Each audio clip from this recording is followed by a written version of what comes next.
Ayun sa taniman natin yun. Talong, okra, sitaw. Yung pa lang yung mga tanim natin malaki. Tapos dito wala pang mga laman. Wala pa tayo pabiling punla. Ayan.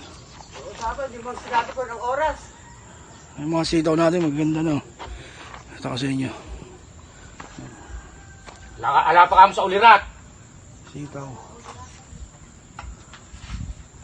Malaki na yung mga sitaw natin. So yung mga talbog, ito na. Nabalatan na natin itong papaya at gagadgarin na natin. Hugasan mo natin sa gagadgarin.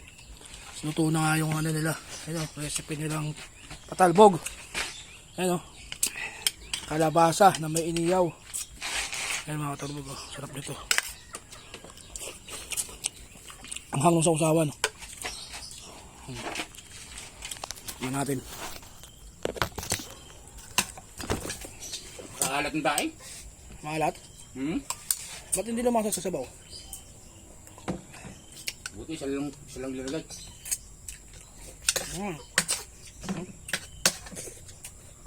Ayaw masarap yung ano.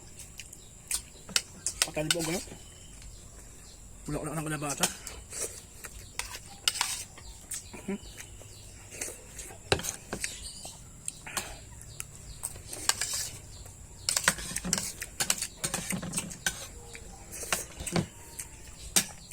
Ulak.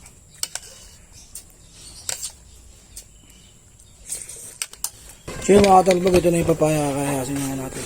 Pagkilya rin na natin. Natin natin. Para masarap ang ating atsara.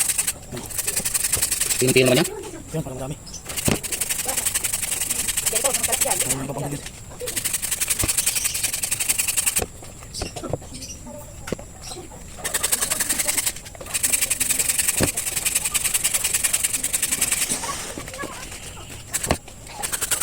Wala ba kayo?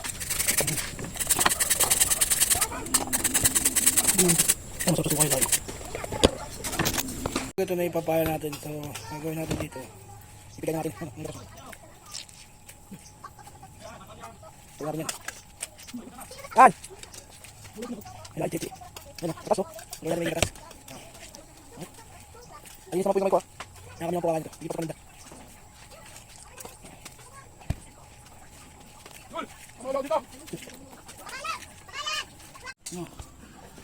Yung mga katarbog, ito yung atsara natin.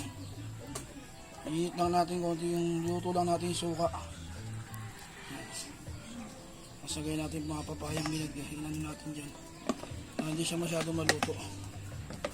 Mababad natin dyan. Sinabay ko na sa pag-init yung mga carrots. Dyan na siya maluluto. Hindi siya masyado maluto yung papaya. Dapat to, meron pa tong bell pepper, pasas, kasi wala tayong budget. Kung ano lang nandito sa paligid ng kusina namin. Yung lang muna ang naman, yan o. Ito na ang finished product ng ating atsara.